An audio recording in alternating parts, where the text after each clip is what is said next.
Hey, speak for yourself, listeners. Before we start the show, I wanted to tell you about our brand new Fox Sports app and website, foxsports.com. Reimagined for the modern sports fan. Go ahead, download the new app now. You don't even have to pause this episode. Every day on the new app and website, you'll see the top stories in sports, plus a rich world of written content, videos, social media, and analytics to give you a 360-degree view of the most important stories of the day. Streaming live TV has never been so easy or elegant. Every Fox Sports game, including all pregame and postgame shows, are just one click away. For the extra invested fan, we also go deep with real-time wagering lines, trending prop bets, win probability, and key player projections. So download the new Fox Sports app or visit www.foxsports.com. Now, let's start the show. And welcome to Speak for Yourself. Marcellus Wiley here. Feeling amazing today. You should, Marcellus. Why should I? Because it's his birthday, America. Say it. It's his birthday. You look dapper. You look grown. You look wiser. You look I'm about to say, a lot of synonyms to old. I am 46 years young today. So I'm officially out the club, and I'm excited about that. I think my wife is as well. Manuel Acho, my dog. Let's get it started with the Bucs.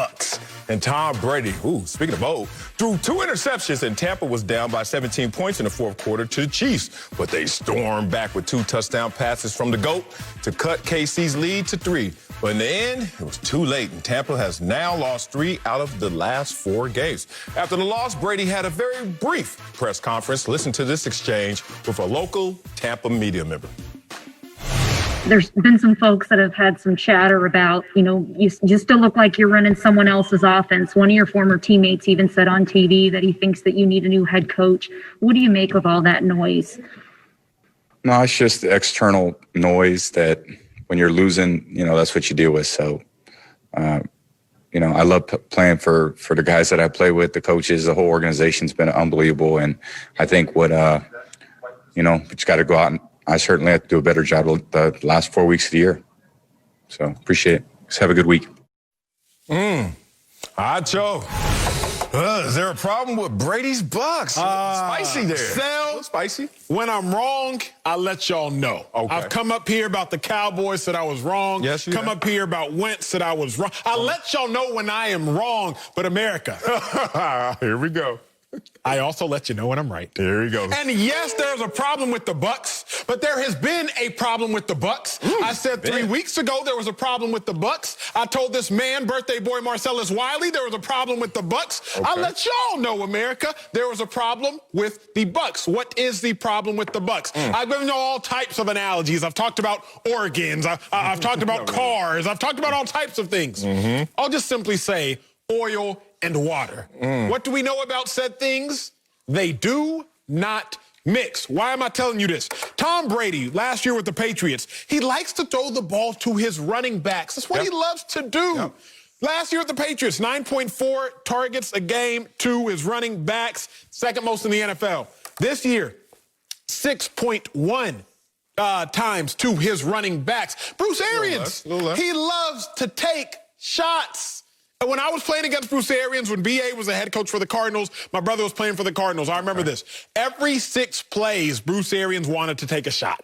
Every 6 plays, B.A. wants to take a shot. On clock, huh? What does Tom Brady not do well this season? Oh, you going there? Take shots. So, America, this isn't complex. This isn't complicated. This isn't something that you have to be some sort of incredible NFL analyst, Columbia grad, majored in stats to figure out.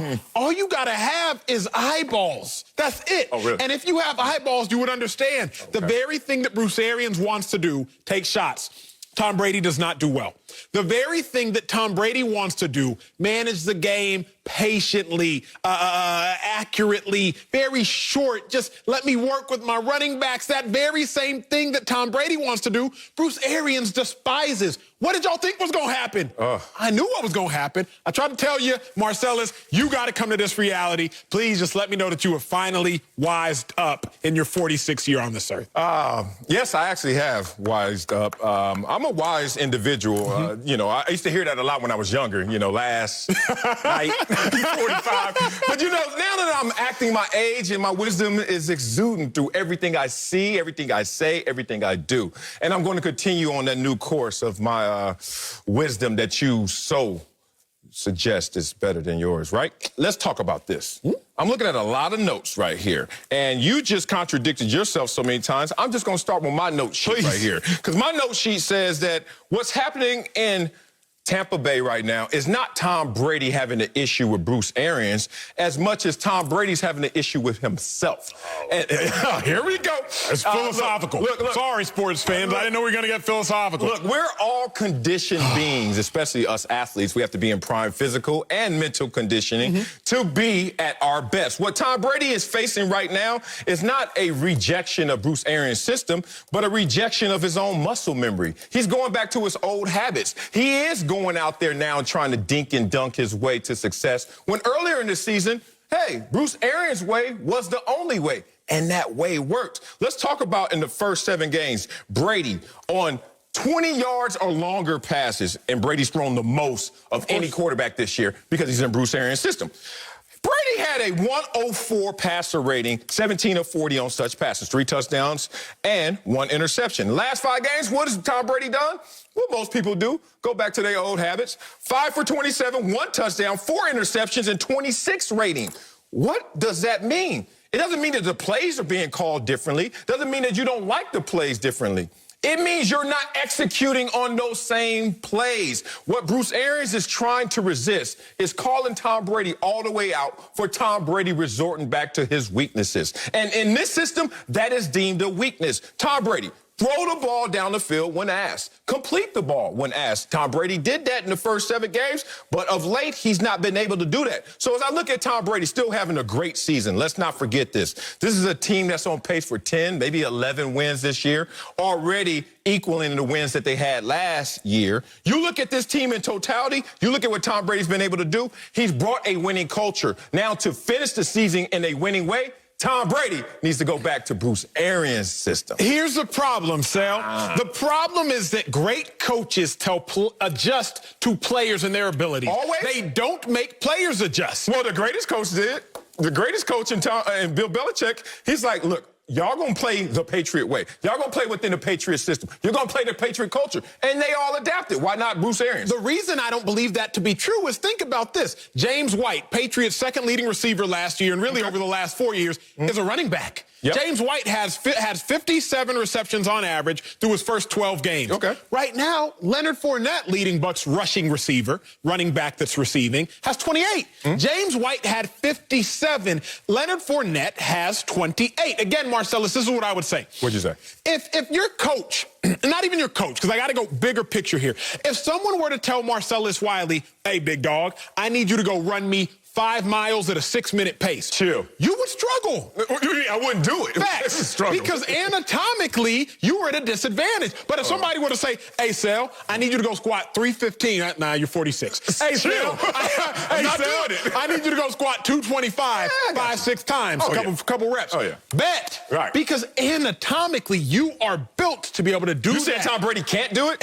Tom Brady going into yesterday, Sal, 1 for 20 on his attempts of 20 yards or more. 1 for 20 going into yesterday. Now, you brought up the stat. He was 4 for 7 yesterday. Good for him. Now he's up to what? 5 for 27 after the last 4 games. 1 for 20. Bruce Arians is asking Tom Brady to do something that he is anatomically, at 43 years old, disadvantaged at doing. Now, you're a grown man, so you should know better than I how the body starts to decline into your 43s and 46s. But Tom Brady is teaching us on a national landscape. Right. Bruce Arians asking him to do what he can't do. Well, he can do it. That's the thing. As I told you, the early part of the season, he was able to do that. Yesterday, he was able to do that. And that's why they almost beat the nearly perfect Kansas City Chiefs. That's why they were able to come back, because of what Gronk was able to do. Gronk had his first 100-yard receiving game since, what, 2018? You saw him go 4 for 7, 152 yards on balls traveling more than 20 yards down the field. Tom Brady can hit the long ball. What happened? You know what's so funny about this? People say he can't. What happened when Tom Brady was stuck at 28 touchdowns a year, plateaued, and then they gave him Randy Moss? That year, he went from 28 to 50. Yards per attempt, everything went up. Why? Because Tom Brady, I know this was a long time ago, but that time, no one had the conversation, oh, you know what? Why are you asking Tom Brady to throw it deep? He's used to dinking and dunking. You have the receiver. You have the receivers. You go out there and throw it deep. Now he has those weapons. Why not go out there and throw it deep? Tom Brady is still ranked 5th by all quarterback rankings by Pro Football Focus. All these quarterbacks, Aaron Rodgers, Russell Wilson, Patrick Mahomes, Tom Brady's right there. You can't put this on Tom Brady, and I think you're trying to do that without saying it. Be explicit with your take, brother. First off, bro, you didn't like and you don't acknowledge Pro Football Focus when they said I was a top linebacker. So don't you dare try to acknowledge them now. See, Phil picks and chooses when he wants to appreciate and acknowledge I didn't find that note. Someone sent it to me, so I wasn't able to thoroughly check it. That's Let me say this, bro. What's up? The other issue the other issue which is so apparent, I said this at a previous network, I said it at this network, I'm saying it today on November 30th, 2020.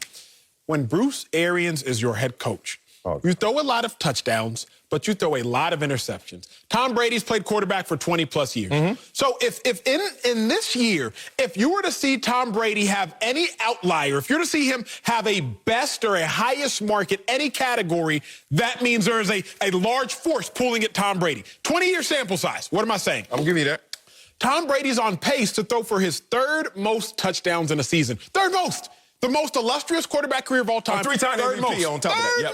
Most. Yep. But Tom Brady's on pace to throw for his most interceptions in the season. So what does that tell you? Bruce Arians is making Tom Brady do what Bruce Arians makes everybody does. Full screen, please. I've said it before, but in case this is your first day watching the show or in case you got a bad memory. Bruce Arians with Jameis Winston, most interceptions in his first season. With Carson Palmer, career high in interceptions. With Andrew Luck, career high in interceptions. With Peyton Manning, career high in interceptions. These are all #1 overall draft picks quarterbacks when Bruce Arians was the head coach, career high in interceptions. Tom Brady now on pace to have a career high in interceptions. So, everybody knew that Jameis Winston had a lot of good. But what was his problem? He threw a ton of interceptions. So what are we going to do? We're going to get one of the quarterbacks who is best known for protecting the ball. But through the last 4 weeks, Tom Brady has 7 interceptions and NFL lead. Well, look, you can bring up Jameis, and you can't bring up Jameis and Tom Brady in the same. You know why? Because Jameis had a lot of empty calorie stats. To what degree? I don't know. But they weren't in these closely contested games to the same tune as they are this year when you look at Tom Brady. Tom Brady is doing it when it's meaningful football as well. They lost by 3 to the Chiefs. They were down 17-0. Yeah, that's in the first half. Sure. Yes, but you can't tell me it's meaningless if you're down 17-0. Did you put the game in contention? I'm not talking about this Jameis games when it's over, but go ahead and catch yourself to nothing. This is a game that they could have won that game. If they would have been able to get a stop in that last drive. See, you went there. I didn't want to go there. You went there with Jameis Winston. I'm just saying, do not bring up Jameis Winston and Tom Brady because the wins already shut that argument up. I want to bring up this. Please. That they had the 7th hardest schedule to date. Oh, no. I don't give a damn if it was the hardest. But now you have the 3rd easiest. It starts to get a little different around here, who you're going to play going forward. And you keep slighting Tom Brady because you want to see the deep ball. Tom Brady, if you don't throw me the deep ball, guess what's going to happen? You're not playing the right system. Bruce Arians sits there and says, I'm not taking a shot every time, but no risk, no reward. And no risk it, no biscuit. I like my biscuits with honey, too. With honey. With honey? Yeah. Not syrup. So here's the thing. Tom Brady knows this, but Tom Brady is starting to resort back to his old habits, revert back to his old habits, and that's not good for this team. But in the red zone, where it matters most, Tom Brady is second to only Aaron Rodgers in terms of touchdowns and interceptions. You don't want to bring that up. You want to you want to talk about all the things that look like they're falling on Tom Brady's lap, but you don't talk about the positive things. When in Rome, bro, do as the Romans do. Throw the ball deep. What will I never applaud a fish for doing? Swimming. I'm not going to applaud a fish for swimming. I'm not going to applaud Tom Brady for beating bad teams. What do I mean? Tom Brady is 1-4 versus playoff teams. Okay. Look at this record. Look at this. It's not Emmanuel Acho making some things up. Tom Brady has beat the Panthers, the Broncos, the Chargers, the Raiders, the Giants, the Panthers. He beat the Packers. He beat the Packers. Say it as loud as you said the other one. He beat the Packers. And who's he lost to? And the Raiders. Oh, I said the Raiders. Who's he lost to? The Rams, playoff team. The Chiefs, playoff team. The Saints. He is 1-4 versus playoff teams. I won't applaud a fish for swimming. I will not applaud Tom Brady for beating the Panthers with the first-year head coach, or the Chargers, who know how to lose games better than they know how to win games, or the Broncos, who didn't have a quarterback that game. I'm not going to. The biggest win Tom Brady has is in a game when, you know this, the fans all might get mad at me, in a game where the Packers lost more than the Bucs won. What do I mean? Aaron Rodgers picked 6, Aaron Rodgers picked to the 1-yard line. Now, they won the game. I'm not taking a win away from the Bucs. Right. But if you look at the Bucs, if y'all pull this up and you look at the Bucs, you're like, wait a second. They got one win versus a playoff team, and Aaron Rodgers played historically bad. Did the Bucs defense play a factor? Absolutely. But if you're looking around, Sal, I'm looking like, wait, what game here did Tom Brady and his Bucs win that I don't know that Jameis could have won? The Giants, I think he could have beat them. I know Chargers, they had a BCS committee just saying who that's gets in all the I'm playoffs saying. I didn't know that you had to win and style points matter. In the NFL, you know this. There's some ugly wins and there's some pretty losses. And you don't want to get caught in either one. You want to be absolutely in the win column. That's true. Forget how it feels. That's true. This is a situation right now that Tom Brady's done what he needed to do at this point of the season. Instill confidence, winning confidence in this team, that y'all can go out there and actually have a future. You got to remember what this is. This is the Tampa Bay Buccaneers. Did they make the playoffs last year? No, sir. All these winning stats, and you could talk about Mike Evans and Chris Godwin and what Jameis Winston did. What did it add up to? It didn't add up to even what Tom Brady's doing right now, and Tom Brady's not playing optimal football because Tom Brady is still learning this system.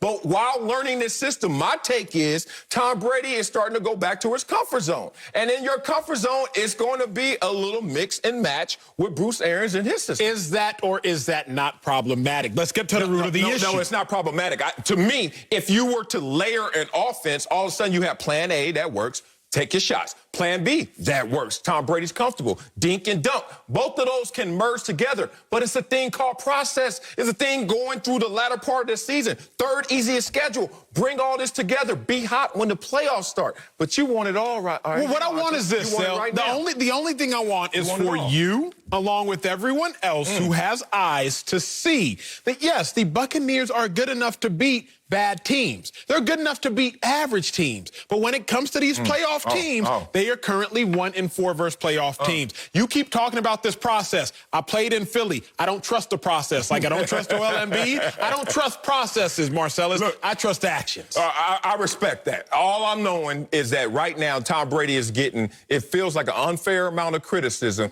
based on the fact that he came to a situation and now has made that a winning situation with a playoff future and a playoff seed in front of him. He's just PTSD, dog. He had some coaching issues in Belichick and Patriots, and now here you go, bringing them back up again.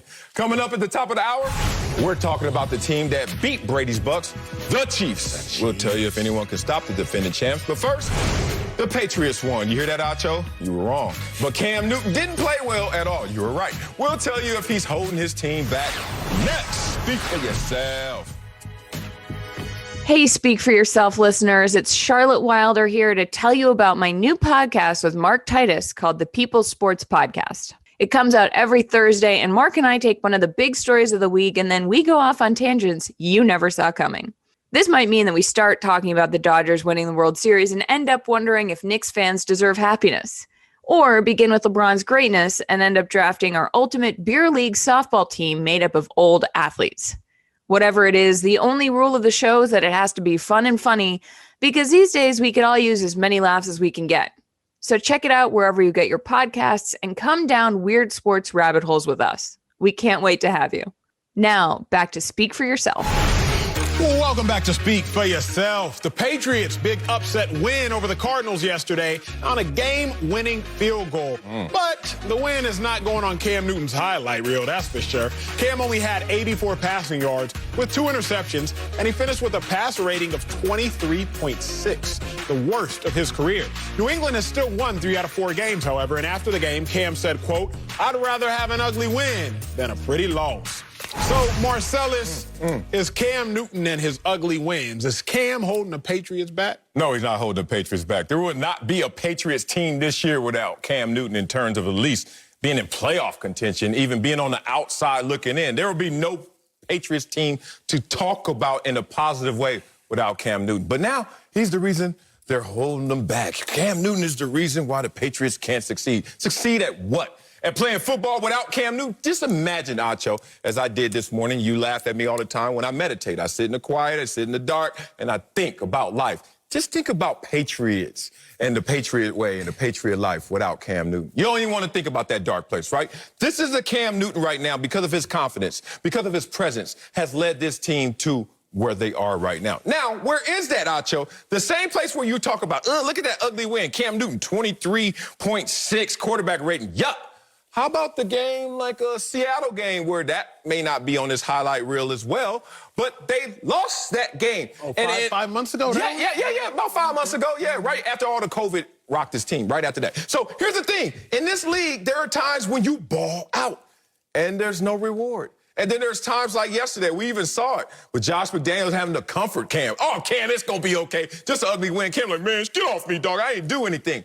Understood, but you have done so much, and it doesn't have to be just in this game. Have you been there before, Acho? So this is the sports guys paying it back to Cam Newton. After a bad loss in Seattle, but a great performance, they flipped it on him, and you still get the W. So, no, it's not on Cam Newton. It's on this team that doesn't have enough talent to even keep the GOAT in the building. So, I just thought of this. I can tell. I'm not a huge vegetable guy, but I eat corn. I don't know if corn's a vegetable, corn's a starch. I don't know what corn is, but I eat corn. But I learned so when I was about 18, 19, though I love corn, it has no nutritional value. Nothing in None. it. That take was like corn. Oh. I love Marcellus Wiley, but that take had no educational value at all. It had nothing in it. You made it look so pretty. You made it sound so nice. No educational value. Yeah, exactly. Cam Newton is absolutely holding the Patriots back, and it pains me to say this because I told y'all, I've said this all season long. I love Cam Newton. I love Cam Newton. I love his style, love his swagger, love what he stands for. Since he was at Auburn, I'm a huge Cam Newton fan. But the facts are the facts, and it's facts over feelings. Let's talk about this game yesterday. Y'all come on this show to talk sports, to hear analysis. Let's talk about it. How did the Arizona Cardinals get their first touchdown? Oh, wait. It was off a Cam Newton turnover. How did the Patriots get their first touchdown? Oh, I can wait. It was off a big special teams play. How did the Patriots get their second field goal? Oh, I can wait. It was off another special teams play. How did the Patriots get their second touchdown? I can wait. It was off a defensive You ain't waiting long. Because you don't have to. You don't have to when you know the truth of the matter. Cam Newton got his first 17 points. Special teams play, defensive turnover. The Patriot way. When I look at this, when I look at Cam Newton, I look at the Patriots. Name me a starting quarterback who started week one of the season, not a current starter, who started the week one of the season that's playing worse, that could play worse than him. You can only argue Carson Wentz. What you mean? You said name you one. You already started with one. You want two? But even, and I'm not going to get distracted, but even Wentz will give you more good. He'll give you more bad, but he'll give you more good. When I look at Cam Newton, I'm not going to sit here and waste too much time because I got full screen. Full screen, please. Fewest passing touchdowns through 10 games in the last 25 years. 25, the fewest. Achilles Smith, he had 2. Jimmy Clausen, he had 3. And then you find Cam Newton. He has 4. It's almost, I don't want to say embarrassing because I love Cam, but his play right now in New England, it is very, very, can you keep that full screen up? No. Bad. We don't need that full screen up. There's only 3 names on there, and the other 2 never caught COVID. Like, no, never went through a pandemic in the middle of the season. The pandemic hit the team. The team tried to survive it, fractured, crippled. And then Cam comes to save the day with his cape on. And then he gets hit with COVID. Superman has his kryptonite. And then all of a sudden, you want to put up a full screen. In the last 25 years, even though none of these guys ever missed that many games and practices because of COVID. Whatever. How about this? Let's go here. Since you want to talk about go wherever you want to go here. I'll win everywhere you want to go. Was there a quarterback? I'll do like Jake Paul did Nate Robinson. Everywhere you want to go, I got a right hook for you. Dog. 5 seconds into that fight, I was like, get out of that ring, Nate. That dude's been in the gym a little more than you can tell. Yeah. Oh, man, that was good. All right, here's a quarterback that played for the Patriots that, I don't know, even last year had 4 games under 200 yards passing. They won 3 of them. There were no headlines. He had 1 game where they won, 128 yards passing. But Acho didn't have his hot take then. Acho didn't say, here's a full screen of Tom Brady looking like the worst quarterback in the last 25 years. You didn't have it then because it's all about the wins and it's all about the losses. This is a team still in playoff contention. And be real. Would they be anywhere near that without Cam Newton? Yes or no? Yes. How? You have no ballers. I'll tell you exactly how. Can I answer this? It was rhetorical. Wide receiver Jacoby Myers. 5 catches, 52 yards. I guess golf class for that. Where was James White? 5 attempts, 18 yards, but 2 touchdowns, but all close.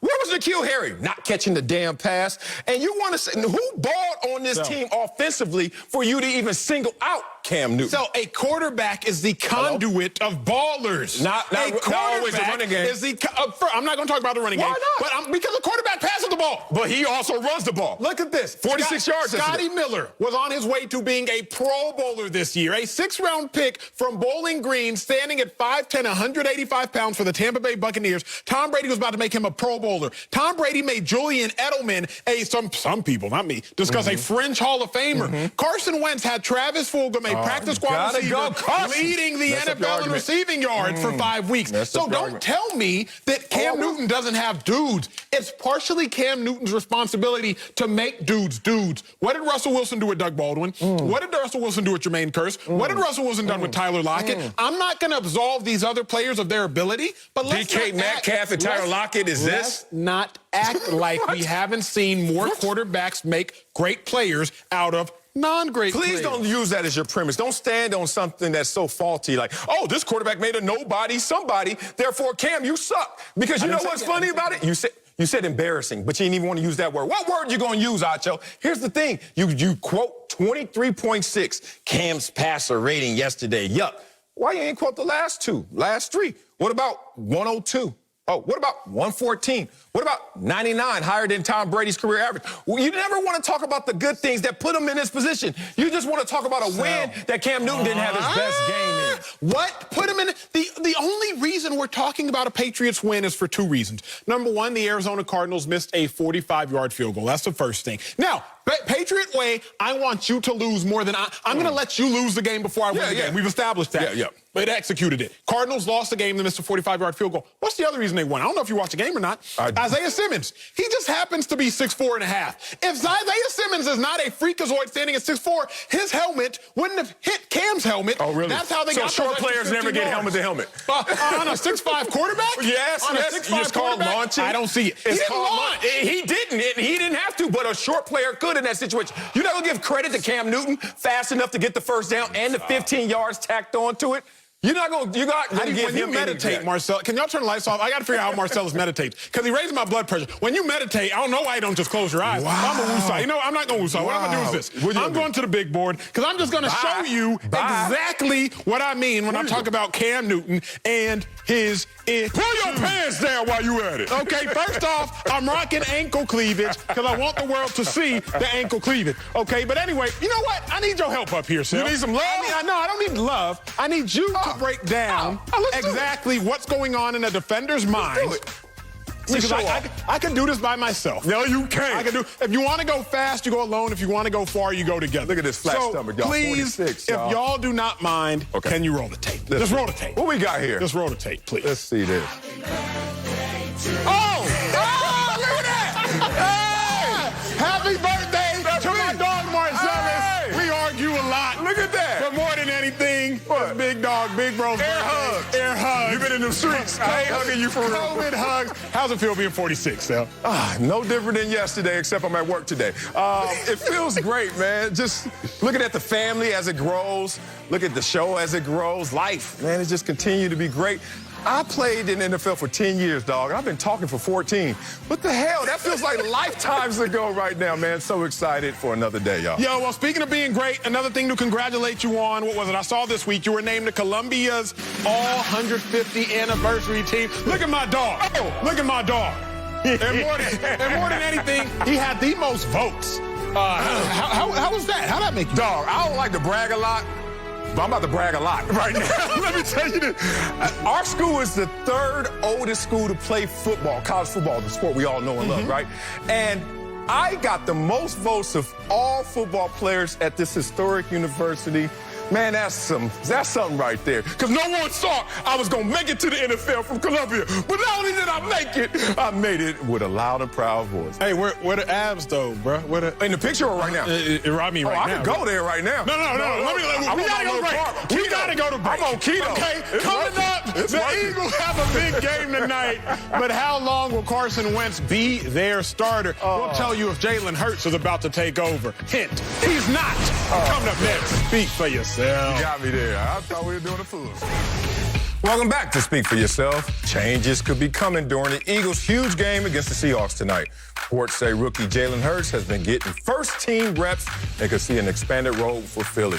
Carson Wentz is expected to start tonight, but he is having the worst year of his career, Acho. League-leading 14 interceptions. So, Acho, the Jalen Hurts expanded role, something or nothing? Nah, you don't. I won't read into that. I'll do as much reading into that. I'm not reading into Jalen Hurts taking some starter reps. Let me put y'all on game, because sometimes y'all can read an article, and if you're not at a practice, you don't understand what it actually means. Jalen Hurts has been taking starter reps at practice. Anytime Jalen Hurts is in a gadget play, he's in a gadget play with the first-team offense. So if he's in a gadget play with the first-team offense in a game, how do you think he's practicing with the first-team offense? Also, Jalen Hurts, he averages roughly 2.7 plays a game. So an expanded role. Now he'll get 5 plays a game. I'm not reading into that. Also, the reason Jalen Hurts, we know, has been taking starter reps is because Carson Wentz is always on the field when Jalen Hurts is on the field. Carson Wentz is a starter, so he's been taking starter reps. All they did is make a storyline out of something that's already been in existence. Now, if you want to make something out of the fact that Jalen Hurts might get snaps with Carson Wentz off the field, good. Why do I have Carson Wentz out at receiver, risking injury, being a straight decoy? Leave Carson Wentz on the sideline when Jalen Hurts comes in. We didn't make anything of Taysom Hill taking snaps from Drew Brees. Drew Brees ain't on the field when Taysom Hill is on the field prior to Drew Brees' injury, and we don't read into that. So why would I now lower my intellectual capacity and start reading into this? I won't. We actually did read into that. Day 1, Taysom Hill on the field with Drew Brees. What's going on? Day 2, what's going on? Is this working? It actually is working. Of late, it's not working. Then Drew Brees gets injured, as he's been the last 2 years. That's where that conversation morphed and went to. Now, this situation, you got to say, is something. Why is this something? Because think about this in reality. Forget going to practice, as Acho try to sun the whole audience. If you're not in practice, what do you know about this? Bring you with me. Bring you with You are Mr. Minimizer right now. When you feel something, when you're rooting for something, you'll minimize all the issues, all the woes around it. But I won't let you get away with this. This is a situation where a franchise quarterback who was making $39+ million this year alone is now being told, come here. Stand over here. And stand over here not because of gadget plays, because we've already run our gadget plays. We've run our gadget plays so well in the 31 snaps that Jalen Hurts has had, averaging 8 yards a play, 2 touchdowns, that you know what? Your performance, Carson Wentz, has now got you a seat. It'd be a quick seat next to Doug Peterson. Now, why would a franchise quarterback by performance be next to the coach? Only one reason, because you are not the future. They're stuck with you in the present, but you're not the future. When will that happen? Probably the offseason of 2022, when his dead cap number drops down to $39 million. Right now, it's in the $70 million. It's just too expensive. But think about it. You have a franchise quarterback that's so expensive you're stuck with him, and you still feel the urge. You still feel the need to put him on the sidelines during those games. Why?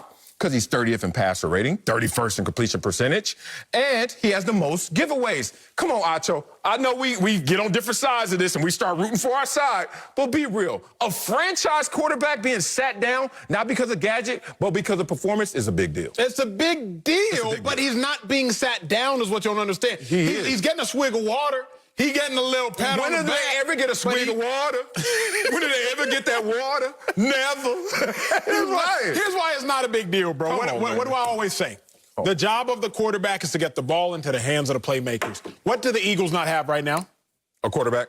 Playmakers. And so if the job of the quarterback is to get the ball into the hands of the playmakers, and Eagles currently don't have playmakers, then what do you do? Who do you put on the field? Really? You put on the field a playmaker. And if that playmaker happens to have a QB by his name on the depth chart in Jalen Hurts, so be it. But Carson Wentz, he doesn't have very many playmakers. The Eagles actually don't have very many playmakers. So what do? They say, you know what? Let's put the ball into the hands of a playmaker in a minimal capacity. This is not it. If Jalen Hurts trots out there and takes the very first snap of the game, then call me, then text me. Then I'll see you on the show tomorrow and you can hoop and hip lie and you can glow. But right now, No big deal. Well, Doug Peterson is putting his name, his face, his reputation on the line. But now, as a quarterback whisperer, all of a sudden, I got to get rid of my franchise quarterback for a play, for a swig of water, whatever you want to say. But now I'm inserting someone else in his position. And it's not to go out there and run a gadget play. It's not to go out there and help us average 8 yards a play as a running quarterback. It's time to throw the ball. It's time to run this offense as effectively as it can be, because right now, our franchise quarterback isn't doing just that. Now let's bring in somebody who knows a thing or two about the situation. Fox NFL analyst Bucky Brooks. Bucky, school my man right here. Is Jalen Hurts expanded role something or nothing? Swig of water, huh? Yeah, I had to get a swig of water because I'm going out, and sometimes somebody may step in. So, this is the beginning of something that I think Doug Peterson is really on the hot seat. And so he's looking for answers. He's looking for a way to juice up this offense. And I will say that this is the Taysom Hill effect.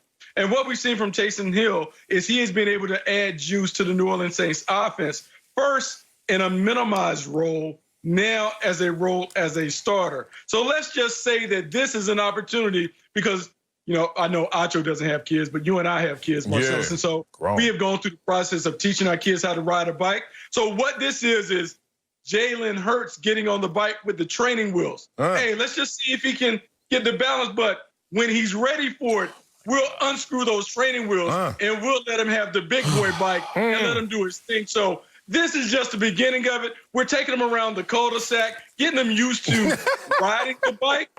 But maybe by the end of December, he'll have it all by himself without the training wheel. Bucky Brooks, look, let's be real, America, and we're going to have one of these real conversations right now. Okay. Bucky, when you first came on this show, I hit the producers. I said, I like him. I said, he's smart. I said, he's intelligent. I said, I like him. I said, you know what? Hey, can we bring him on more often? True story. Marcellus, true or not?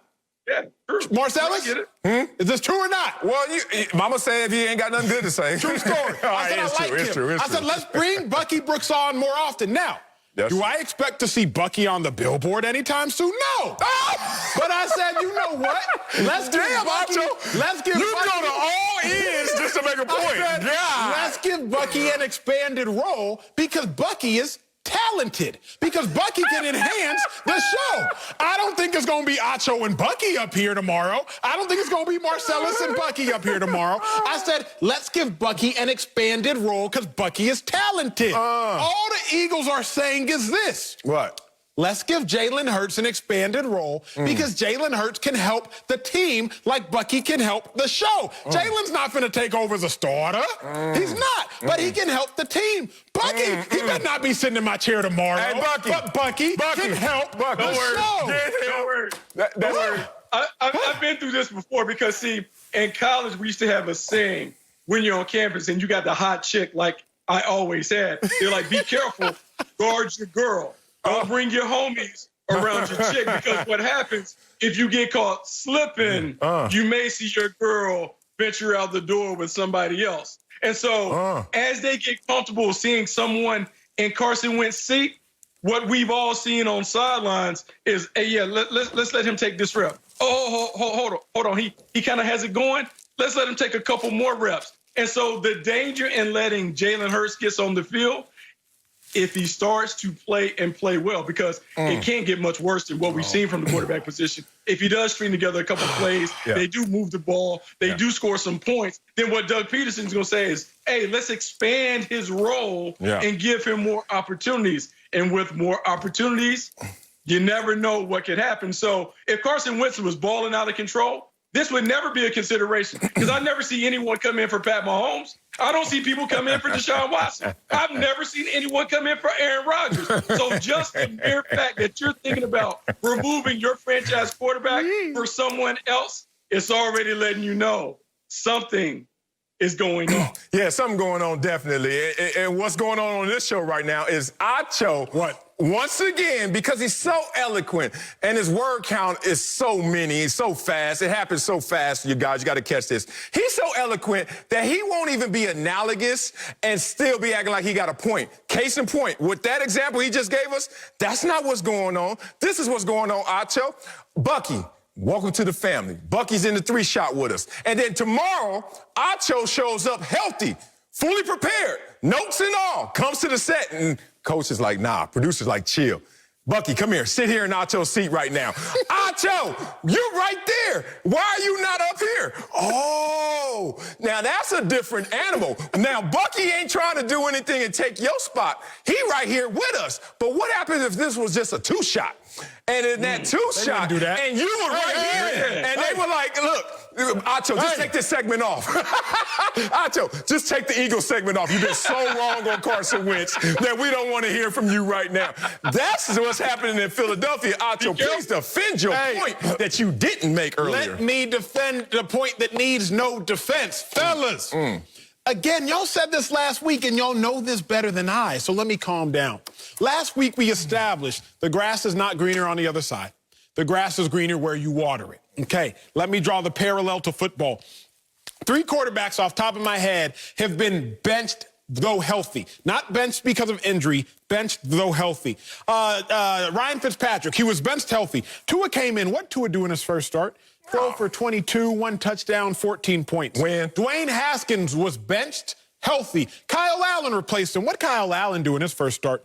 9 for 13, 74 yards. I believe he got hurt. No touchdowns. Kyle Allen, they had 10 points. Nick Foles took over for Mitch Trubisky. What did Nick Foles do in his first start? 1 touchdown, 1 interception, 26 for 42, 11 points. Tua, 14 points. Kyle Allen, 10 points. Nick Foles, 11 points. 3 quarterbacks came in, though their starter was healthy, the backup came in and did nothing. So you all keep looking over your own fence, looking into other houses like, oh, I wish I had that. Oh, my God, I wish I had that. But the problem is, fellas, just water your own grass. Putting in Jalen Hurts in a significant role as a starter is a terrible decision, and we've seen that across the league.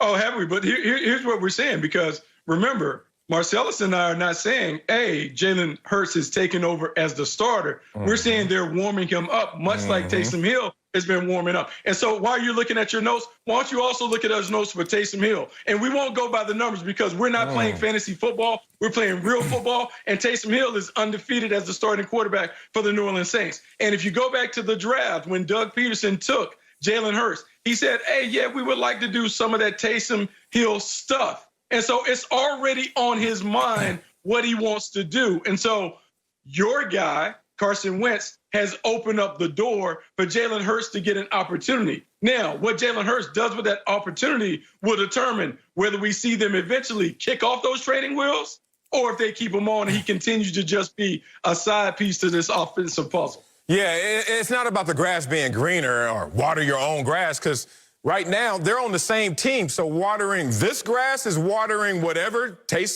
we saw in Jalen Hurts and what we're going to see and whatever we've seen in Carson Wentz. They're going to get the same reps and the same opportunities. But the problem is, that's not how it works in the NFL. Normally, the franchise quarterback sits back and says, only when I say will you ever get an opportunity, including in blowout games. A franchise quarterback can sit there and say, nah, I want to pad my stats in this moment. But Jalen Hurts is now going to take meaningful moments away from Carson Wentz. That's crazy, man. Wentz has the worst off-target percentage of all quarterbacks in the NFL at 23%. Acho keeps talking about it's the weapons. He doesn't have his playmakers. Off-target percentage. That means no matter who's out there, no matter what their name is, you are not getting them the football accurately. So you bring up a situation with Taysom Hill. Let's bring up Justin Herbert. I know by hook or crook, by health or not, did Justin Herbert get thrown into a situation and take full advantage of the situation? They've been winning? Well, a little bit. Itty bitty bit. Not enough. But it's not because of his performance. It's just the outcome. Point of all this is, man, if I'm Carson Wentz, I wouldn't feel like I had job security right now because, as Bucky pointed out, somebody's riding your bike and they just put some training wheels on it. Soon, they're going to let them go as well. Coming up, the Browns are actually in the AFC playoff picture. We'll tell you if Baker's squad proved anything in their win yesterday. Next, speak for yourself. Welcome back to Speak for Yourself. The Browns are 8-3 after beating the one-win Jaguars yesterday. That guarantees Cleveland won't have a losing record for the first time since 2007. Now, Baker Mayfield threw 2 touchdown passes in the win, but he also missed a wide-open Rashad Higgins in the end zone. After the game, Baker tweeted, quote, "I know I can be better, and I will be." Bucky Brooks is back with us, not to take over for me, but to add to the show. Hey, he's going to be cursing when he sees somebody on a bike with training wheels. Bucky's back with us. But Marcellus, you up first. What's up? Did Baker's Browns prove anything in their win over the Jags? Oh, yeah, they proved what we already know, which is they could beat down on bums. And that's what they do, and that's what they've been doing all year. But when it comes to those good teams, it's a different conversation. I was listening to you on your read as you was introducing this topic, and I didn't hear you say, oh, Baker Mayfield also missed a wide-open Kareem Hunt in 3rd and inches to win the game, to seal the game. You talked about the wide-open play in the end zone, but there were more. But the point of all this is Baker Mayfield is still who Baker Mayfield is. And it's crazy because I heard a quote about Baker Mayfield that I had to give some love to. Sorry I didn't get the name because it wasn't quoted by name. It was just one of those arbitrary quotes. It says, Baker Mayfield can throw a playing card into the middle of a deck. Now, that's some throwing right there. And you even see it in this game. There's some lasers that Baker Mayfield can throw. But he also can have trouble hitting the ocean from a boat. I mean, that's who Baker Mayfield is. Talking about yin and yang, talking about opposite ends of the spectrum, but certainly not a franchise quarterback. So, yeah, when I look at Baker Mayfield, I see the same exact thing that I saw even before this win. A guy that will bottom feed, that will go out there and beat only the bad teams. No, sir. No, sir. No, sir. The Browns proved a ton in their win over the Jaguars. The old Browns would have found a way to lose this game. Let's be real. We've seen it for 2 decades now. Even if you're ahead, even if you've played good ball, you would have found a way to lose this game. The new Browns, these Browns, they found a way to win the game. Remember, it wasn't long ago that the Steelers were toying around with the Cowboys playing a quarterback, Garrett Gilbert, in his first NFL start. But the Steelers, good teams, still find a way to win. The Browns, a good team, still found a way to win. It might have been ugly. You play some ugly games. But in your ugly games, do you still get the W? That's what the Browns did. Cam Newton. I'm sorry. Here's what else we found. No. You play ugly games collectively as a team, not individually. Baker had 2 touchdowns. Cam 2 interceptions. Now, let's talk about what else we learned, and this is the biggest thing to learn. The Browns' method of winning works. People, they run the ball. It's not glamorous, especially in 2020. We have a microwave mentality. We want success now. Throw for 75-yard touchdown passes. I want to win now. But the Browns' method works. What do I mean? Browns are averaging 4.5 yards per carry in the first half this season, averaging 5.5 yards per carry in the second half this season. Browns averaging an NFL best 6.2 yards per carry in the fourth quarter this season. Why does that matter? Because in the end of games, I can speak to it as a linebacker. If the team keeps running the ball, early on, you stopping them. But it's like a leaky roof in you. It's like a leaky roof in your ceiling. It's like, that's not a big deal. It's not a big deal. Next thing you know, the whole roof collapses. Defenses, it's not a big deal. We're stopping the run. Next thing you know, the whole defense collapses. The Browns find a way to do that. Remember, against the Eagles last week with the Browns, Eagles held the Browns to 2 yards a carry through 3 quarters. But in that fourth quarter, 5.7 yards a carry. Nick Chubb sealed the game with one of his 54-yard runs. The Jaguars, in the fourth quarter, gave up 6.8 yards a carry to the Browns. I say this not to bog your mind down with stats, but I learned 2 things. Number 1, the new Browns find ways to win ugly games. Number 2, the Browns' method of winning works. Look, Acho, that was very insightful, and I agree with you because their way works. I think the one thing that I would say the Browns have discovered in 11 games under Kevin Stefanski, they know exactly who they are. They know what their DNA is. They are a run-heavy football team. They play a certain way to mask the deficiencies of the quarterback. And if they're able to get the game on their terms, they can be anything in the National Football League. This is the number 1 ranked rushing team in football. Nick Chubb and Kareem Hunt, they are a devastating 1-2 punch. They really wear you down with the body blows, and in the fourth quarter, you typically topple over. The reason they run the ball so much is because they have their quarterback on a pitch count. Anytime he throws, typically more than 26 times, it's not a really good recipe for this team. He is what he is. He's a good player, not a great player. And once we take away the number 1 overall pick label, we can say, all right, he's all right. We can do it. But for them to go deep in the playoffs, he is going to have to play at a higher level, or they're going to have to get this game on a certain script that enables them to play a certain way. For Baker Mayfield, he just doesn't need to turn it over. He's had 123 straight throws without a turnover. So as long as you don't turn the ball over, you run the ball and you play good defense, you're going to win a lot of games. That's the recipe for the Cleveland Browns. You know what's funny about this recipe? It smells good in the kitchen. You know, it looks good when you pour it in the bowl. But then when I eat it, I'm like, this don't taste as good as it was smelling about an hour ago. What you doing in here, Grandma? And she's like, oh, baby, that's that new recipe. I'm like, nah, Grandma, that's that old recipe, and it tastes old and nasty. And you know what's funny? You guys keep talking about this Russian attack, #1 Russian attack, and look what it's going to do, and that wins. Did it win last year? Did it win it all? Anybody see the Baltimore Ravens after that one-and-done performance in the playoffs? Oh, I'm sorry. What about the year before in the Seattle Seahawks when they had the #1 Russian? What that happened was, y'all are archaic. Y'all grandma with them old-ass ingredients still trying to make it taste new and spicy. It's not going to work. This is a passing league now. And since it's a passing league, I understand you're trying to mask the deficiencies of your quarterback by running the ball, shortening the game, and then letting your defense go out there and not be tired and win the game. And that is their formula.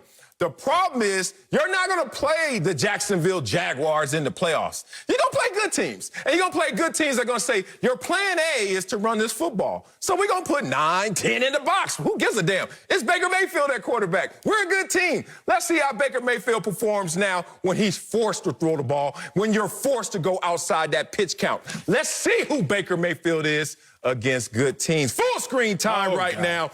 Baker Mayfield, once again, is half-baked. And you can't mask the other half of this. Record against teams that are above 500.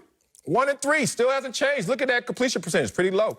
Giveaways, 5. Quarterback rating, 64. Those are the playoff teams, y'all, on the right.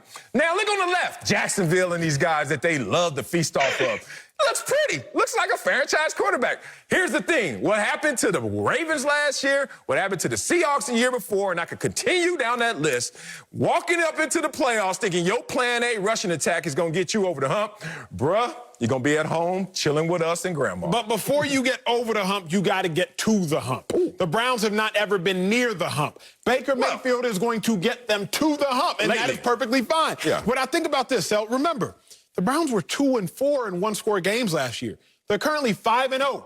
Only the Steelers are 5-0 in one-score games. That is no small feat. No, it's not. We've said this before. 24% of games decided by 3 points or less. I want to say 51% of games decided by 7 points or less. So if you're telling me that it's a coin flip, but on this coin flip, the Browns are going to be right every time, or at least thus far have been right every time, as a Browns fan, you got to take that. You got to be cool with that. Now, do I think that the Browns might roll in and win a Super Bowl? I'm not saying that. But you talk about the Titans. They got pretty far last year. They did. The Ravens, well, they didn't, but the Titans. Expectations were big. Titans stopped them. Yep. Talk about the 49ers, a running team. Yep. They got pretty far last year again.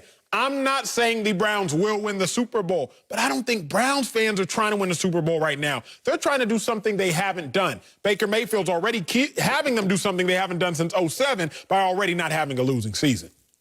Kevin Stefanski jumps in, and already he's guaranteed Cleveland fans that they're going to have a non-losing season. The first time and forever since Derek Anderson was the quarterback. And so, look, in raising your kids, you got to crawl before you can walk, before you can run. And so before they can become a Super Bowl champion, they have to be consistent participants in the postseason. Right now, they're at 8-3.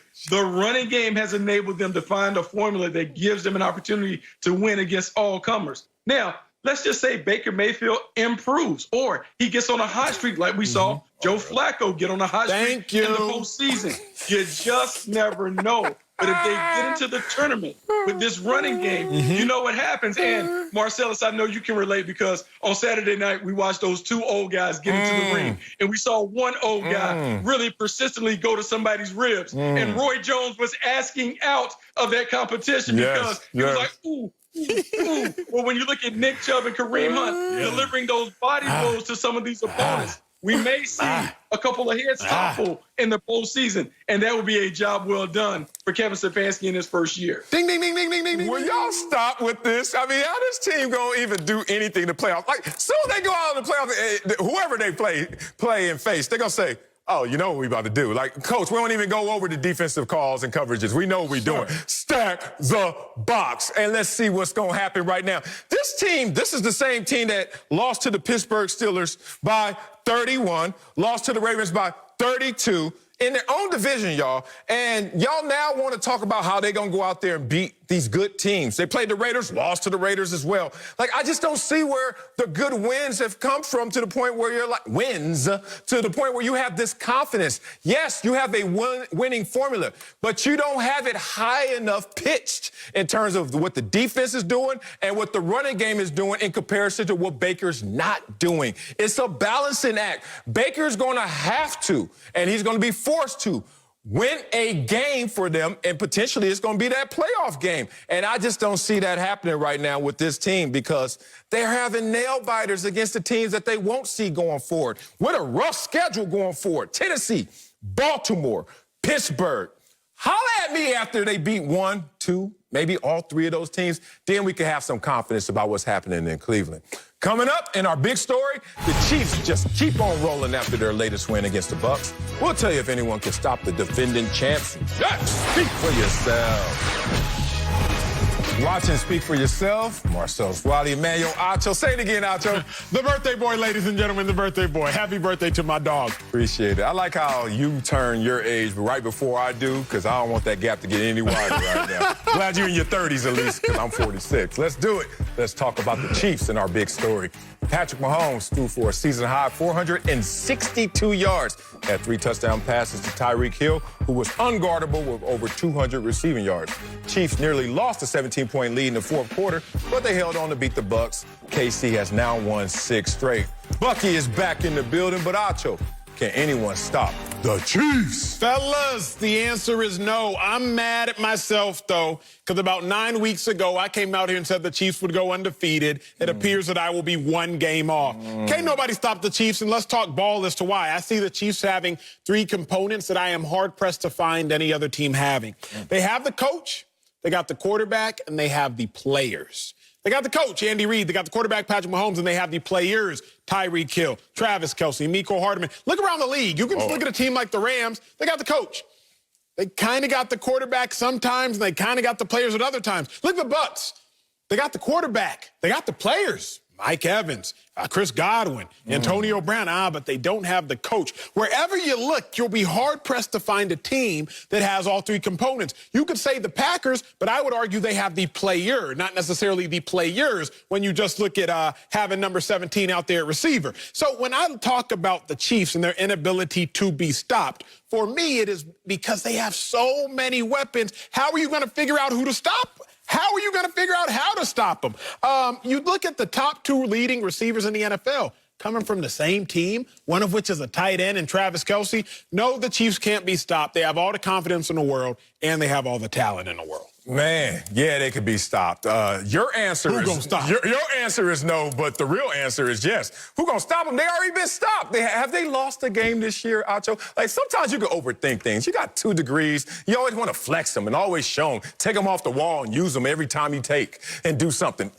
Calm down. Have they lost already this year? Yes, they have. Can they lose again? Because they've already lost the game. Not even a hypothetical. Yes, they can. Now, how do you beat the Chiefs is the real question here, and I have the answer in terms of what their kryptonite is. And remember, even Superman had his kryptonite.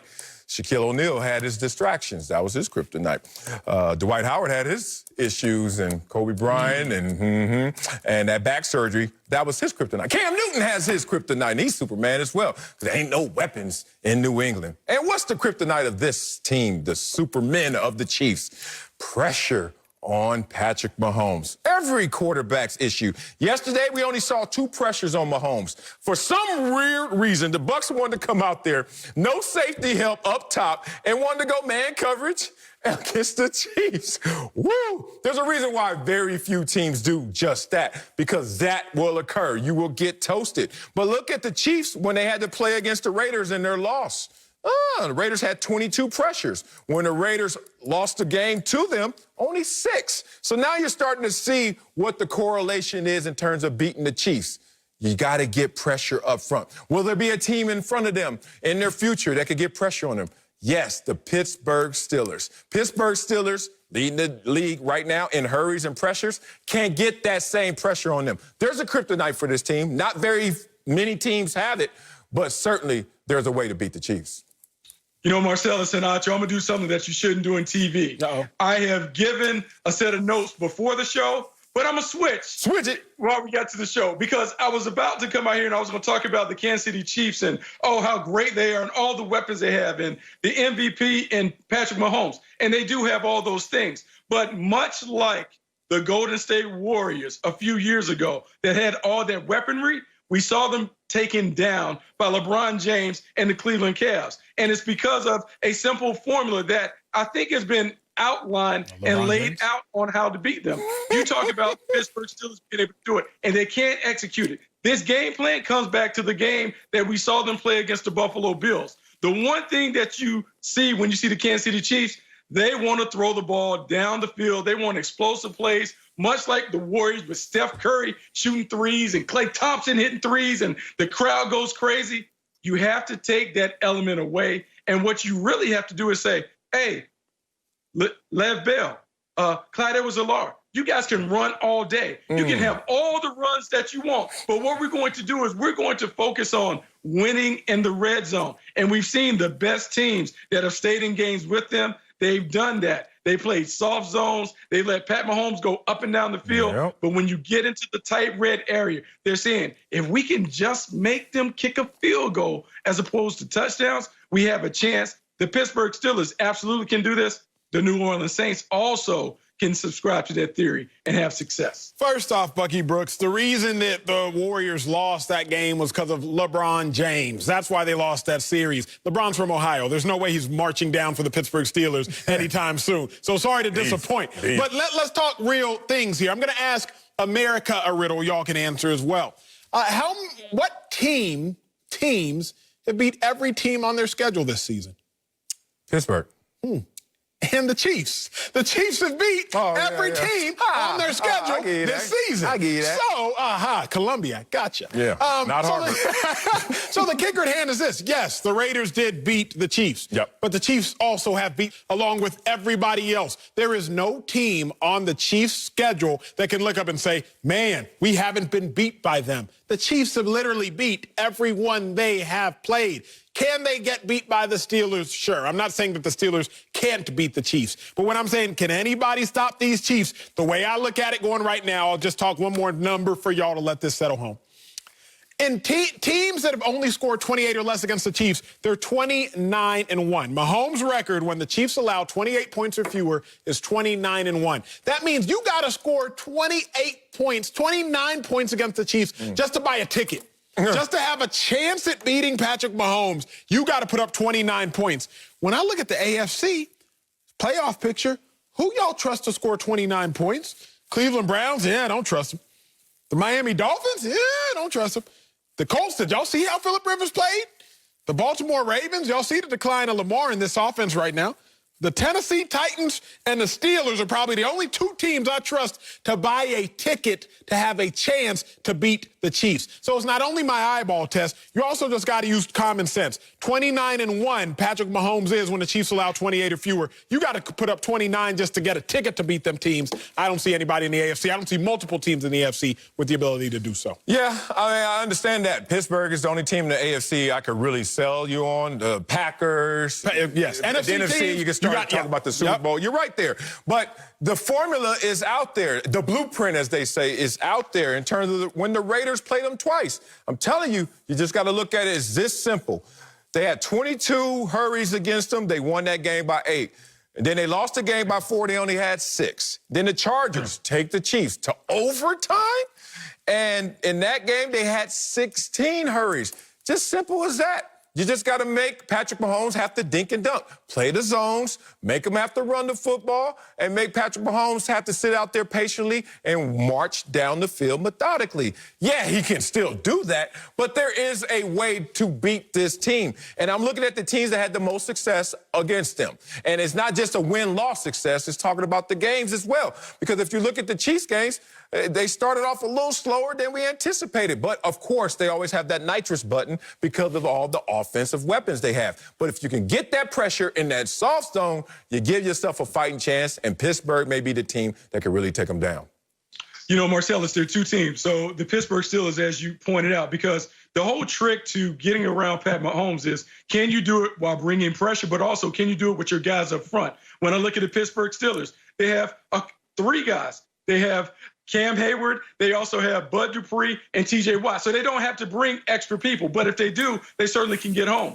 When I look at the New Orleans Saints also have multiple rushers. Cam Jordan, Trey Hendrickson, who was leading the league in sacks. They're able to get home, and they can throw an umbrella over those people. And then when you talk about, because Acho was talking about, can you score points? Where both of those teams have the ability to score points because of the way their offenses are constructed. And let's make no mistake about the Kansas City Chiefs. Their defense isn't a juggernaut. They are a defense that plays with a lead, and they get timely turnovers and takeaways. The Pittsburgh Steelers and the New Orleans Saints, respectively, can give them problems. Those are the 2 teams that the Chiefs don't want to face on their road to a repeat.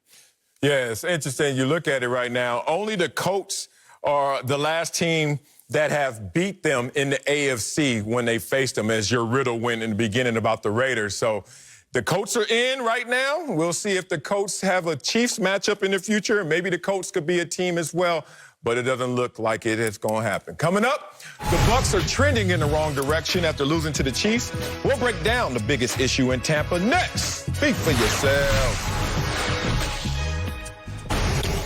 Welcome back to Speak for Yourself. The Bucs have dropped 3 out of 4, losing to the Chiefs yesterday.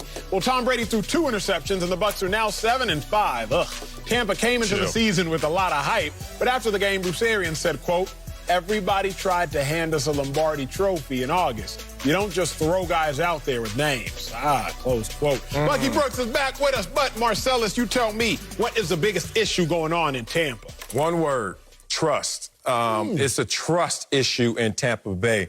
And you have to look at it from the perspective of many people, but let's focus in on Tom Brady. I think Tom Brady is struggling with trust, not only with this offense and this scheme, but also in its head coach and the way that they're conducting their business. Be real about this. Coming from New England, like, what coach can you respect as much or more than Bill Belichick? You can't.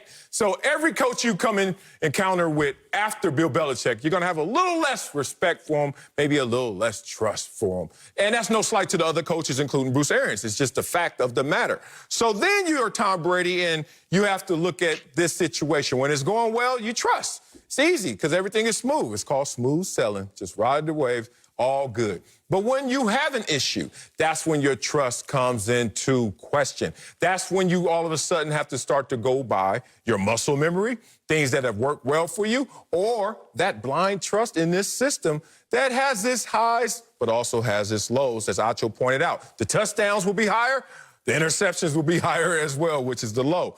And then Tom Brady, in his quiet time, as we all do, he looks at this situation and he starts to look at his accomplishments versus those who are telling him what to do.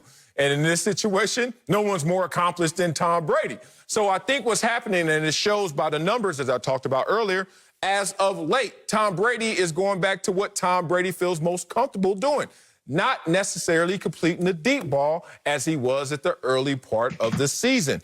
All of this is just circling around a big trust issue that hopefully with time, with repetitions, and with some more success, they'll come to a place where they trust each other right before the playoffs and go into the playoffs hot. But right now, their hiccups are based around trust. Fellas, Marcellus, while that is part of the issue, that's not the operative issue. The biggest issue is pride and its ego. And you see that time and time again. Why do I say pride? Why do I say ego? Y'all watched the game last night. Yeah. Y'all know Tyreek Hill a beast. I know Tyreek Hill a beast. So Todd Bowles, defensive coordinator, Bruce Arians, head coach, your job is to know that Tyreek Hill is a beast. Why then is he single covered to start the game and still in the third quarter? Let's take a look at it. What do I mean when I say this? Everybody knows Tyreek Hill is good. Y'all see the cornerback matched up with him. Then at the top, y'all see the safety. It's only one safety high. That's your first problem. What's Tyreek Hill going to do? Even though the corner is 10 yards off, Tyreek Hill's going to say, yeah, let me eat up that cushion, out and up. That's going to be a tug. I need that. Give me that, all that. Okay, that's fine if you make the mistake once, but can you please learn your lesson?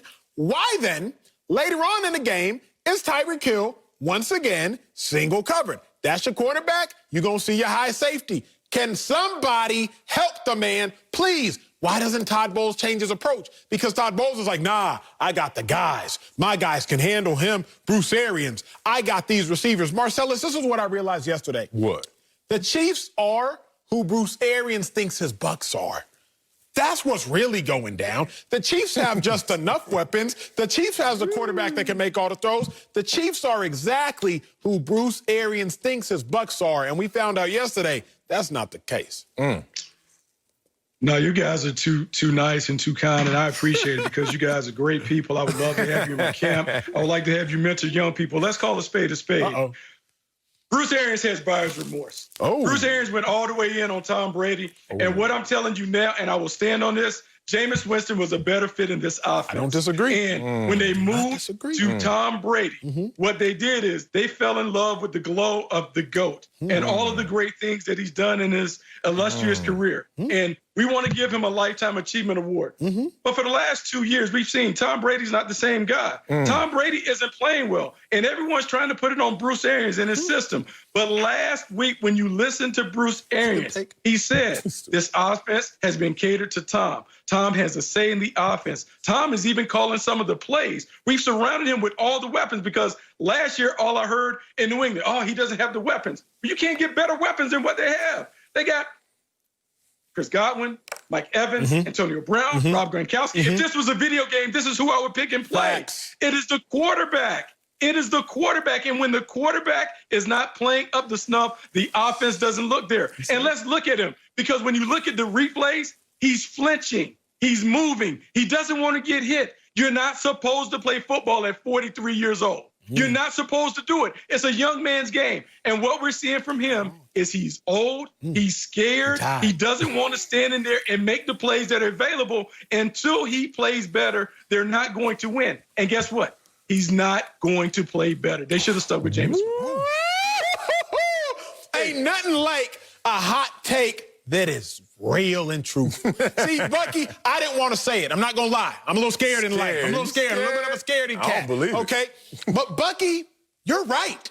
The problem with us, Sal, is this. We look at Tom Brady, and you're not allowed to criticize Tom Brady. He's the GOAT, greatest quarterback of all time. It is a cardinal sin to criticize Tom Brady. And it's a lot more fun to make fun of Jameis, right? Jameis, he does weird pregame dances. Jameis, he eats W's. Jameis is so much fun to make fun of. Oh, he had 30 interceptions. But wait a second now. Jameis threw for 5,000 yards just last year. Wait a second now. The Bucs finished winning 4 of their last 6 games. Wait a second now. Like, maybe Jameis actually was better for this Bucs. Because remember, Jameis's Bucs didn't have Antonio Brown or Rob Gronkowski. Jameis's Bucs didn't have young DBs that were now older and better. Jameis's Bucs didn't have a Devin White, middle linebacker, who was now older and more savvy. Jameis's Bucs didn't have this same defense. Now, I understand Jameis's turnovers hurt the Bucs defense, but I'm also cognizant of the fact that the Bucs defense has gotten better. Bucky, I didn't want to go there, but you went there. All I'm going to say is this, Sal. I told you before the season, if there can be addition by subtraction, then there can be subtraction by addition. You told me, you looked me in my eye, you said, Acho, when you say a team got too many weapons, all you saying is you scared of all that. No. What I'm saying is Antonio Brown had 13 targets last week. Antonio Brown had 3 last night. Leonard Fournette, 1,000-yard rusher last year. Leonard Fournette had 3 carries yesterday. Somebody please make it make sense. I'm typing in 2 + 2, and I'm getting 5. It's not making sense for the Buccaneers. My. Here we go. Bucky Brooks, my favorite analyst of the game I love so much, football. That is the Rosetta Stone of football because he could translate everything you see. I love me some Bucky Brooks, but boy, are you off target with this one. Trying to damn Tom Brady, trying to damn Bruce Arians and this relationship. Because of what? What results are you basing it off of? The 2 losses to the Saints? Or is it the 1-point loss to the Bears when Tom Brady forgot 4th down? Or was it the 3-point loss to the Los Angeles Rams? Or the 3-point loss to the damn near unbeatable Kansas City Chiefs? I don't know where you even can stand to put all of this on Tom Brady, Bruce Arians, or this situation. Look at what they've done this year.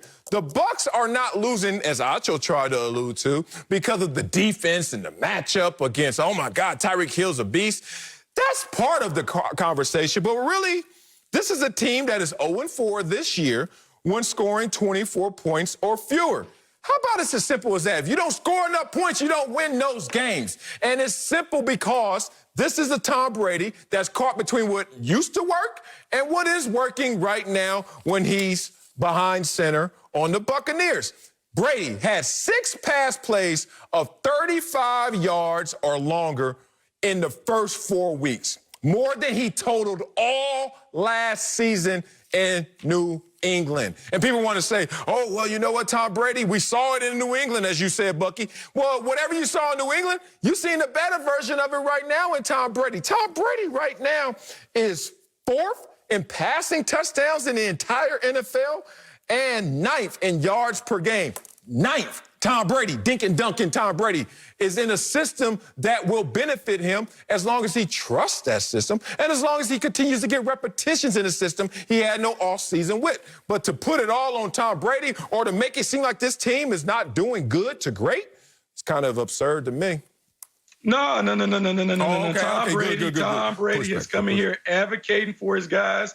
They got Rob Gronkowski, who was wrestling. He was a 24/7 champion. They brought him over because he wanted him. AB couldn't get a job. Tom wanted AB to come on board. So this is Tom's team. So we can kind of sugarcoat it and say all these things. This is Tom Brady's team. This is what they wanted to do. Tom Brady hasn't played well. Prior to this last game, Marcellus, we talk about the deep ball. Tom Brady had a streak of 22 consecutive deep balls that were incomplete. And since week 5, he had completed 3 of 36 deep balls. I mean, that's horrible. And so you can talk about very early in the season he was doing it, but this is the fade and the regression that we've seen in recent years. What New England did, they masked it by leaning on the running game and playing power football, having a top-ranked defense that was able to continue to help them to win games. And they would ask Tom Brady to make a play or two. But right now, Tom Brady was hell-bent on proving that he is still the guy at 43 years old. So they're throwing the ball all over the yard, and he is coming up with these turnovers. And the reason I talk about Jameis Winston and why it was better, because when you go and study the numbers, he was pushing the envelope, and everyone took Jameis to task for the interceptions. But every quarterback that played in this system, the first year in Arians' system, they've had career highs in interceptions. In year 2, it typically gets better. For Tom Brady, we're seeing, look, as an older player, he can't do those things that you want to do to fully maximize the talent. Because if we're playing dink and dunk ball, we're really taking away from some of the things that Mike Evans and Godwin and those guys do really, really well. Tom Brady is holding this offensive back due to his limitations. Now, Bruce can try and find a way to work around it, but it's TB12 that's holding this team back. Look, if you really want to go some deep analysis, what's coincided with Tom Brady and his long ball drop-off is the acquisition of Antonio Brown being real. Maybe he's trying to feed the homie a little too much, but as soon as Tom Brady stopped throwing the ball deep with efficiency, all of a sudden Antonio Brown's in the building. And I can understand that you're trying to work that out. That's a future Hall of Famer, and you're trying to force feed him the ball. And right now you're force feeding him in the short and intermediate game. I understand that. But don't forget, they've had a tough schedule, 7th toughest up to date, and now they have the 3rd easiest going forward. And y'all keep talking about, oh, Tom Brady is bringing everybody down. Oh, poor Mike Evans and the guys.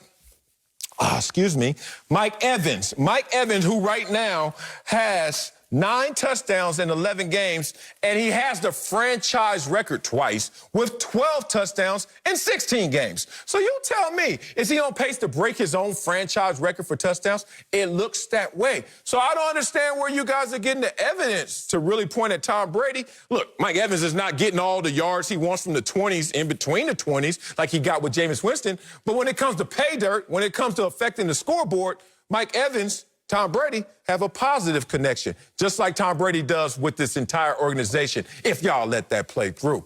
Coming up, the Cowboys had a Thanksgiving to forget. Ooh, that was bad. We'll tell you if Mike McCarthy's to blame for the Cowboys' struggle. Next, Speak for Yourself. Welcome back to Speak for Yourself. The Cowboys lost to Washington on Thanksgiving, but it's how they lost that's in question. Dallas was down by 4 earlier in the 4th, and Mike McCarthy's team ran a fake punt that failed miserably. Washington scored on their next possession and went on to blow out the Cowboys, who are now last in the NFC East. So, Acho, is Mike McCarthy to blame for the Cowboys' struggles? Yes, and yes. I've been trying to tell you, Sal, and you weren't trying to listen. I've been trying to tell you that Mike McCarthy is not a quality, but a coach. But he has a Lombardi. But Acho, he has a Lombardi. Where your trophy at? Where your ring at, partner? Sir, if you win one a decade ago, doesn't mean you can do that right now. You haven't I played in the NFL before. I can't play right now. Just because I did something prior doesn't mean I could right now. I ain't making no open field tackles. Where your ring, though? You played. I'm telling you, just because you did doesn't mean you still can. Okay. Mike McCarthy, without Aaron Rodgers, without Brett Favre, 328 win percentage. That's bottom 15 all time. Sir, do you not understand that Mike McCarthy has made critical after critical after critical error? I'm literally watching the game during Thanksgiving. I got some turkey, you know what I'm saying? I got some collard greens. Keep going. Some sweet potatoes. I see that, some mac and cheese. It is tighter than it's supposed to be. Sir, I'm watching the game, and I felt bad for the players. Like, this was the first time I felt bad for Cowboys players because they played their butts off. They're down by 4. You run a fake punt. You don't get it. And now the football team goes and scores the very next play. Y'all have to understand the game of football is so much about emotions. So if you run this fake punt, Mike McCarthy, you just sold your whole team out. Like all the effort the offense gave, all the effort the defense gave, you sold out on that fake punt. But also, you did the same thing against the Falcons. You remember when he ran that fake punt? When it was the first quarter down 14-0 at your 29-yard line? Mike McCarthy, you started the season making foolish decisions, and we're 12 weeks in, you're still making foolish decisions. He's absolutely to blame for the struggle. Man, I didn't think you would move to L.A. and start becoming like all these L.A. transplants are. Clout chasers, always on La Cienega, Sunset, taking pictures in Rodeo. Achos move west, run your canyon, stop your hike, get your heart rate down, and take a picture, selfie. I'm on a hike. That's how you sound right now because you're not calling a spade a spade. You're not looking at this situation and really calling out for what it is. This is not on Mike McCarthy. Stop clout chasing his name and call out who you're supposed to call out. John Fossil. That's the special teams coordinator. And guess who he is? A guru. Like, he comes in highly touted. Everyone's like, oh, my God, John Fossil. This is a problem with Mike McCarthy. He's trusting. He's trusting in the play calling. He's letting Kellen Moore call the plays. Sometimes good, sometimes bad. He's trusting in the guru, John Fossil. And what John Fossil's done this year is try to punter pass, a direct snap, and then a reverse pass. And you know what? With true power comes delegation. You know something about this as you're climbing your power ladder. You can't do all things because you're trusting in those that you've empowered. And that's what's happening with this Cowboys team right now. As simple as this. This is going to be something that's going to pay itself forward in a positive because he's going to realize who he has on staff, who he has in terms of issues on the team. Injuries. My quarterback, one is gone. I had to deal with the death of our strength coach this week, a day before the game. But you want to come out here and clout chase Mike McCarthy because he's a sellable name. So you have your middle child. How old? I got 4, so I don't have a middle child. Pick one in the middle. Which one? Either one. Okay. I got Biscuit and I got Araya. Pick the older of the middle. Biscuit, MJ. How old? How old is MJ? 5 years strong. Great.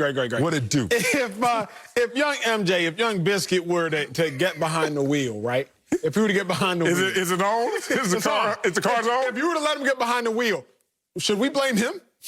Or should we blame you because you the dad who let him get behind the wheel? You've been on my house lately because he has been in it with Carl. Here's what I'm saying, Sal. What? John Fossil, the special teams coordinator. John Fossil doesn't choose to run fakes. You know that. You've been on the sideline. And if you don't, I do because I was on special teams. I ain't never had a special teams coach named John Fossil. I was on special teams former head coach. while you were starting. Okay. I was the one who was on special teams. Special teams coordinator says, hey, coach, well, what you want to do? You want us to kick it? And Mike McCarthy says, no, let's run the fake. Let's run the fake. Now, Mike McCarthy might say, how do you feel about it? And Fossil will say, you make the decision. But Mike McCarthy, as the coach, makes the decisions. Just like I would not blame your 5-year-old son if you let him get behind the wheel. I'm not going to blame the special teams coordinator for something the dad of the organization, Mike McCarthy, dictates. Wow. All right. Not bad. Call me there. One thing I haven't seen, though, at least my son ain't taking pictures. I'm driving my daddy's car. Like how you sound blaming Mike McCarthy for everything bad in Dallas. Coming up, the Saints won Sunday, but Taysom Hill isn't putting up big numbers. We'll tell you if New Orleans should turn to Jameis Winston next. Speak for yourself. You got me. Welcome back to Speak for Yourself. Taysom Hill won his second straight game as the Saints starting quarterback yesterday. But to be fair, none of the Broncos quarterbacks played because of COVID protocols. Hill had 2 rushing touchdowns, but he only threw for 78 yards and had an interception. Sean Payton chose Hill to replace the injured Drew Brees over Jameis Winston, in case you forgot. So, Marcellus, should the Saints stick with Taysom, or should they finally start Jameis? Oh, stick with Taysom. You got to look at the forecast. It was a 3-week injury for Drew Brees coming back. And in those 3 weeks, who did they have to play? Atlanta Falcons, Denver Broncos without a quarterback, and Atlanta Falcons. What the hell? Why would you roll out Jameis Winston and let the world see what Jameis Winston has now become in terms of his evolution at the quarterback position? We know he had to work on his miscues, his interceptions, whatever you want to look at in terms of his warts. Were they fixed with Sean Payton? I think they are, and I think Sean Payton knows that as well. And he don't want the world to see that. Teddy Bridgewater comes to mind of showing Teddy Bridgewater and his development as a 5-0 starter last year when Drew Brees was injured, and Teddy Bridgewater got paid elsewhere. So why not financially be responsible and say, you know what, Jameis is good. Say all the right things, but y'all don't know what he is. So what team is going to break the bank for Jameis next year, not being able to see Jameis this year? Nobody. Except the New Orleans Saints, who all of a sudden, the same team that paid their backup, Taysom Hill, 2 years, $20 million, including $16 million this year, it's going to all of a sudden pay Jameis Winston some good money to keep him there because they know what they have in Jameis Winston. It makes too much sense for this team to just get by 3 wins against sorry teams and still not expose their greatest asset, Jameis Winston. This is your most peculiar take, and it's so odd. I don't know if I like it or not. Why? It's like a warhead. Like the warheads, you got to get past the sour to get to the sweet. Because your logic here is weird, but I get it. It's you don't want the world to know how good Jameis is. But the reason I disagree with that is because the Saints are Super Bowl. To me, I picked the Saints and the Chiefs to be in the Super Bowl. Saints are Super Bowl favorites out the NFC this far into the season. Yeah. I'm not going to sacrifice the present for the future, especially if the present is just as much, if not more of a guarantee. What do I mean? Taysom Hill, 78 yards passing this week, 230 passing last week, but no touchdowns. No passing touchdowns in his 2 starts. Taysom Hill isn't doing anything as a quarterback that he couldn't do as a gadget player. Yes, you start Jameis, but you start Jameis because you're going to need Jameis, very likely. Like, if you're Drew Brees, not Drew Brees, you're Sean Payton. Why not start Jameis, maximize the quarterback position, bring in Taysom Hill to give you the same rushing touchdowns that he could give you if he wasn't the starting quarterback? Last thing you want to do is bring Drew Brees back with these bruised ribs, let him get hurt again, and now you have to throw Taysom Hill in or Jameis, who has no starting or legitimized experience. You lose nothing by starting Jameis Winston in the present. In the present? Oh, yes, you do, because why put someone out there when Taysom Hill is all you need to win? Think about it. Look at what Taysom Hill has done, the Taysom Hill effect. We talked about it with backup quarterbacks and Jalen Hurts. Let's talk about how it's affected this defense since Drew Brees has been out. You know that the Saints defense has not allowed a touchdown in these 2 games? Oh, I wonder why. People say, what do they got to do with Taysom Hill? Huh? No quarterbacks for the Broncos? Well, that helps. And Atlanta scores. And why against Atlanta? Maybe again this week.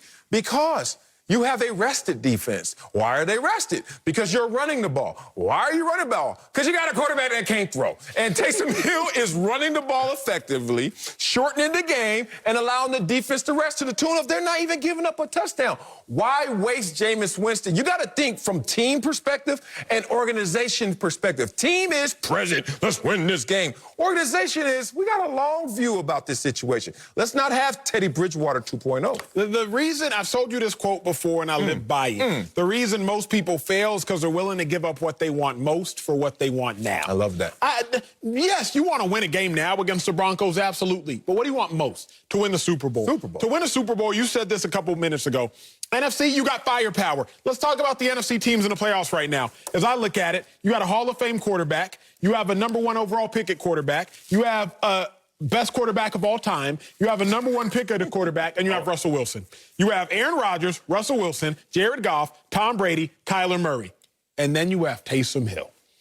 Which one of these do not belong? Well, at least if you got Jameis, you got a quarterback in there that's thrown for 5,000 yards, that's thrown for 30-plus touchdowns. You got a quarterback that can match firepower with firepower. With Taysom, you go into a gunfight with a super soaker. Coming up, Uncle Jimmy was inspired by this weekend's boxing events. You don't want to miss that. It's Uncle Jimmy next. Speak for yourself. Leave Nate Dogg alone. Before we go, Uncle Jimmy joins us. So, here you have some thoughts on Nate Robinson's attempt at boxing Saturday night. Lord. Look here, man. What up, man? I ain't got no book deal like y'all. So I can keep it real. That fight between Nate Robinson and Jake Paul was racist as hell. I thought so. Yes, that's right. I said it. What? And you know what? It's beautiful. Okay? Hey, man. Nate Robinson, he must think that just because he's from the hood and he played ball in the NBA and he jumped over to Dwight Howard, that it was no way in hell he was going to get his ass whooped to some little young, snotty-nosed, blonde-haired, blue-eyed YouTube sensation. And you know what, man? Jake Robinson came out there talking stuff to like, yo, cuz, they taught me kryptonite. You better ask about me. And that's where he's wrong, man. Because in the eyes of the Lord, man, he don't care whether you're black or whether you're white. He just cares whether or not you can duck a left or a right. That's why the good book teach you that you should never judge a white boy by his YouTube channel. See? Now, night. What you get? There was a lot of lessons learned in that one. Don't judge a book by its cover, and know what you do best, stick to that and only that. Come on, y'all. Fox Bet Live, next.